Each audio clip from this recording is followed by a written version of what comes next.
Ya, selamat datang di mata kuliah Jaringan Komunikasi dan Data. Pada modul kali ini kita akan coba membahas mengenai practical application, ya, mengenai beberapa modul-modul yang sudah dijelaskan teorinya. Pada modul ini kita akan membahas DHCP, kita akan membahas Network Address Translation, kita akan membahas Routing Protocol, dan juga kita akan membahas bagaimana VLAN digunakan di dalam implementasi jaringan komputer. Untuk modul yang pertama ini yang akan saya bahas adalah mengenai DHCP. Mengenai teori dan beberapa penjelasan bagaimana DHCP bekerja itu bisa Anda lihat di penjelasan teori. Untuk bagian modul ini adalah modul praktikal. Bagaimana cara kerja dari DHCP secara praktikal.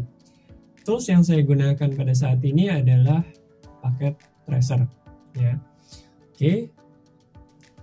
Kalau kita lihat dari segi teorinya, ya, jadi DHCP tersebut merupakan application layer yang merupakan bantuan untuk network layer, ya, karena dia membantu beberapa device agar bisa memperoleh IP address.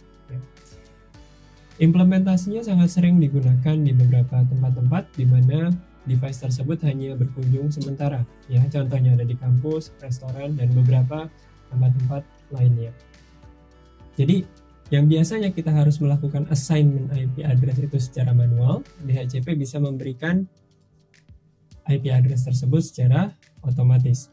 Ya.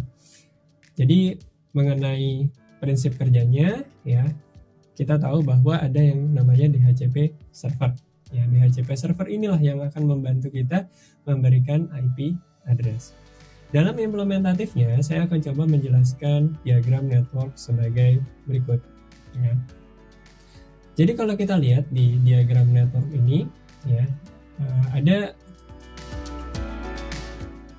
switch di sini dan ada namanya DHCP server, ya. DHCP server bisa berbentuk sebagai server, bisa berbentuk router, ya. Router juga bisa memberikan assignment IP address. Di sini saya ingin mencontohkan, ya, kita bisa mengkonfigurasi DHCP server di sini dengan cara kita coba klik device-nya, lalu kita coba berikan di sini service yang kita inginkan. Lalu kita klik DHCP. Di sini kita bisa mendefinisikan IP address, ya, gateway yang kita inginkan. Di sini saya mendefinisikan gateway-nya adalah 10.0.0.1. Start IP address-nya di sini saya mendefinisikan ini. Boleh kalian jika kalian ingin misalnya mulai dari 100, ya, IP address-nya. Lalu subnet mask-nya di sini 255.0.0.0. Dan jumlah number of user di sini saya batasi misalnya 125, artinya yang di-assign IP address-nya itu sebanyak 125 IP address. Ya, jadi di dalam DHCP server ini dia akan memberikan atau melakukan assignment IP address dengan IP address yang belum pernah dipakai, ya, dengan gateway yang sudah didefinisikan di sini. Lalu setelah itu kalian bisa melakukan konfigurasi terhadap servernya terlebih dahulu, ya. DHCP servernya bisa kalian config secara statik dulu. Di sini saya mendefinisikan 10.0.0.2 untuk IP address servernya sendiri. Otomatis dia harus punya IP dulu. Dengan konfigurasi yang sama, ya, subnet mask, default gateway, dan DNS server yang sama. Oke.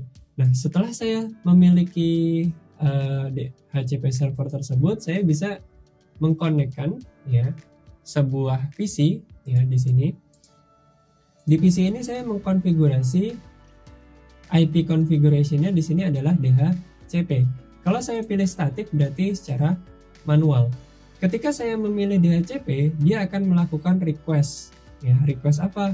Request terhadap DHCP request seperti yang sudah kita pelajari pada teorinya, ya. Ini adalah DHCP request. Jadi ketika saya klik atau saya mengaktifkan konfigurasi DHCP di dalam host saya atau bisa dibilang ini adalah sistem yang membutuhkan IP address atau dia belum mendapatkan IP address di jaringan tersebut. Ketika saya klik, dia melakukan requesting ya. Ya mungkin kalau di diagram kan ada handshakingnya ya, client server skenario. Jadi kalau di sini mungkin kelihatan cepat ya. Jadi dia pertama-tama nggak di-assign IP apa-apa. Ketika saya pilih ini di HCP, dia melakukan request IP address sesuai dengan yang dilakukan pada diagram berikut ini ya, diagram ini. Oke, jadi dia sekarang dapat IP address 10.0.0.1 ya. Jadi IP address yang dimiliki oleh komputer ini adalah 10.0.0.1. Nah, jika kita ingin menambahkan komputer baru ya, kita tidak perlu melakukan assignment IP address secara manual. Ya, kita bisa langsung mengkonekkan ke interface yang terhubung dengan DHCP server tersebut. Nah, di sini kita coba lihat ya konfigurasinya ya, IP configuration. Kita ganti di sini ke DHCP. Dia akan melakukan request IP address. Kita tunggu. Oke, dia bilang error. Tapi kita coba kembali ya. Dia melakukan request IP address lagi ya. Oke, dia masih error. Oke, memang nggak cukup sekali ya. Kadang-kadang beberapa kali dia baru bisa mendapatkan IP address.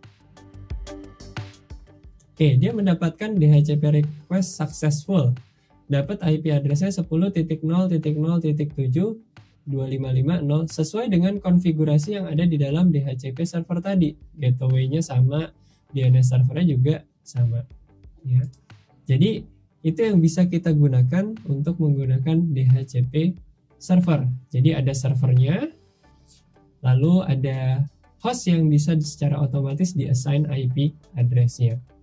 Kalau kita coba ping, ya, ping itu artinya mengecek ketersambungan dari sini misalnya ke server, ya. Coba dia sukses, ya. Jadi dari di sini 10.0.0.1 ke 10.0.0.6 di sini ya. Jadi dia di titik 6, yang ini di titik 1. Dia berhasil, successful. Oke, jadi itu salah satu cara kita melakukan DHCP.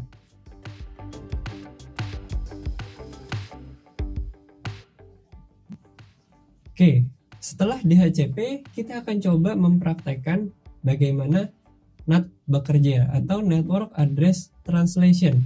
Seperti kita tahu bahwa di teorinya, ya, NAT itu ada sisi wide area networknya, ya, dan juga ada sisi lokalnya di sini, ya, ada home network atau local network, dan ada di sini rest of internet, ya.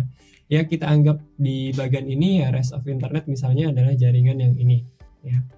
Jadi kalau kita coba di sini, ya, di sini kalau kita lihat di bagian slide ada tabelnya, ya. Jadi di sini ada translation tabelnya, ada yang bagian WAN-nya atau wide area networknya, dan ada yang bagian lokal networknya. Nah, sekarang kita coba lihat di sini.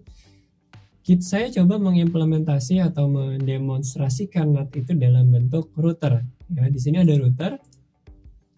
Nah, router itu saya konfigurasi, dia juga bisa berperan sebagai DHCP server. Ya, jadi tidak harus kita mengimplementasi server real, ya, tapi kita bisa menggunakan router-router wireless network, ya, untuk dia sudah memiliki built-in DHCP server.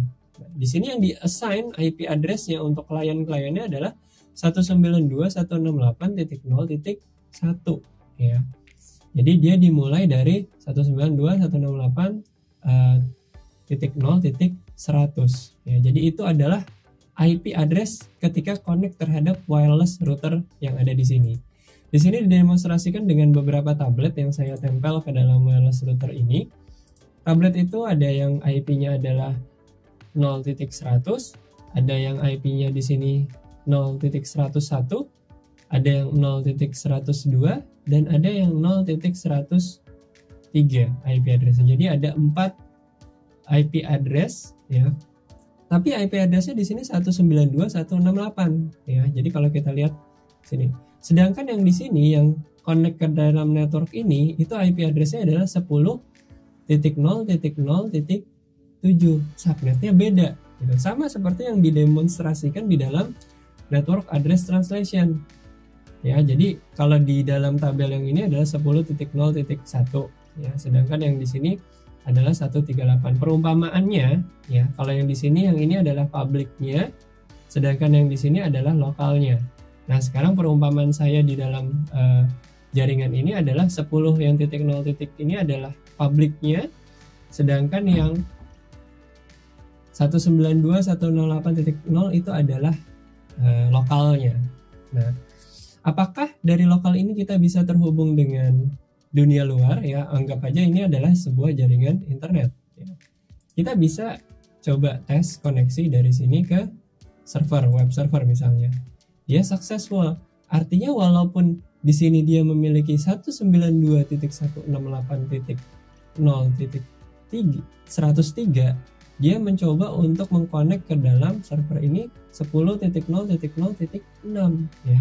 Dia bisa melakukan koneksi tersebut walaupun dia bukan di dalam subnet yang sama gitu ya. Jadi itu adalah salah satu implementasi yang bisa saya jelaskan mengenai network address translation.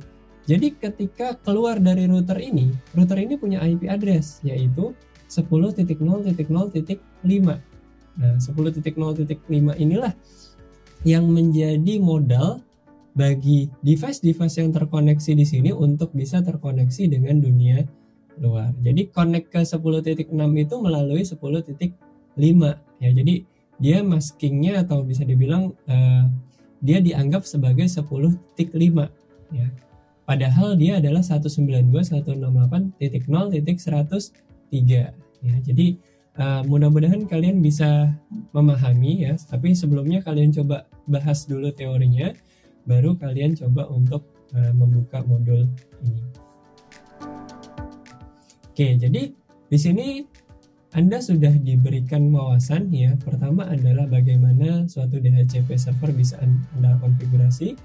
DHCP server tidak hanya di dalam bentuk sebuah server, tapi di dalam wireless router ini juga sebenarnya sudah built-in DHCP server. Buktinya dia sudah bisa memberikan IP address di sini ya kepada tablet-tablet yang baru ya, atau tablet-tablet yang baru nempel ke dalam wireless access point-nya ya.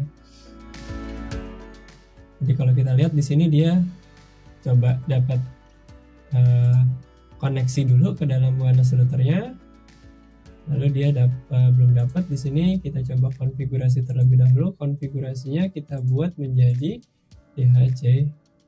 Oke, dia udah dapat 0.104. Kalau kita tes apakah dia bisa mendapatkan koneksi ke routernya, oke, dia bisa.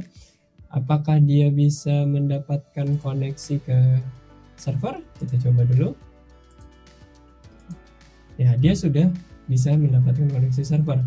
Perlu diingat bahwa dia diidentifikasi oleh web server ini adalah IP address si router ini, yaitu 10.0.0.5 ya, bukan IP address 192.168.0.104, karena 192.168.0.104 ditranslate oleh router ini ya dengan meminjam 10.0.0.5.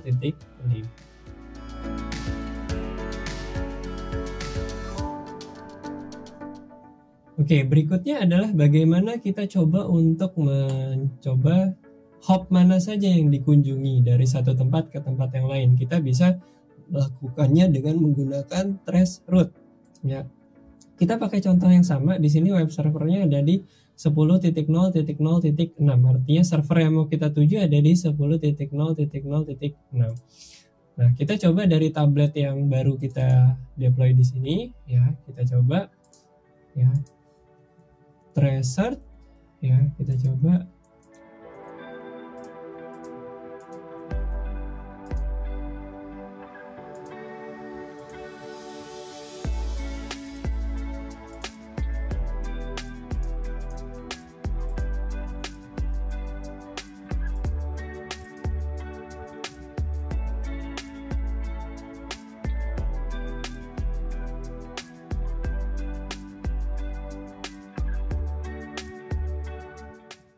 Ya, jadi di sini web ini sebagai web server ya. Jadi di sini saya coba nyalakan HTTP servernya, saya on kan atau HTTPS-nya. Jadi kalau nanti kita buka halaman menuju web server ini ke 10.0.0.6, dia akan mengembalikan halaman web ya. Kalau kita buka di sini, misalnya kita buka di sini 10.0.0.6 ya. Dia akan membuka satu web di sini ya. Jadi ini adalah halaman-halaman yang ada di dalam server tersebut ya. Contohnya seperti ini. Oke. Nah, sekarang kita mau coba mengetahui gimana, apakah dia bagaimana hoppingnya ya, atau dia menuju router mana saja ya. Walaupun cuma ada satu router di sini, kita coba ya tracer ke 10.0.0.6 yang merupakan web server yang tadi yang kita coba kunjungi lewat browser ya. Oke, jadi dia pertama-tama ya di sini bisa terlihat bahwa pertama kali dia ke dalam gateway dari wireless routernya, yaitu 192.168.0.1. Kenapa bisa tahu ini adalah gateway? Kita bisa lihat di dalam IP configuration-nya bahwa gateway dari yang kita punya sekarang adalah 192.168.0.1. Lalu dari gateway ini dia akan pindah kemana? Ya, kita akan coba lihat tadi di command prompt. Dia pindah ke ini time to live-nya atau prop-nya sebanyak 3 kali ya. Ada 11 milisecond, 16 milisecond, dan 16 milisecond.